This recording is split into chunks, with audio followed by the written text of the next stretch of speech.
Kuya, wag mo naman i-ano. Natanong natin kay Kuya. Ay, ayoko, baka mapitawan. Baka mapitawan. Sa'yo. Picture na. Eh, baka Kaya natin yan.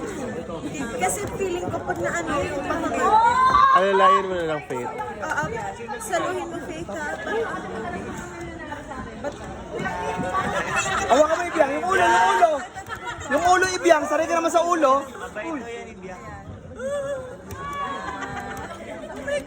Tama mo. Tagal na yun sa...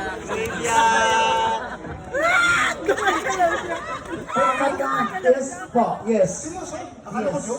Take two. Takot talaga ako sa reptiles tsaka amphibians.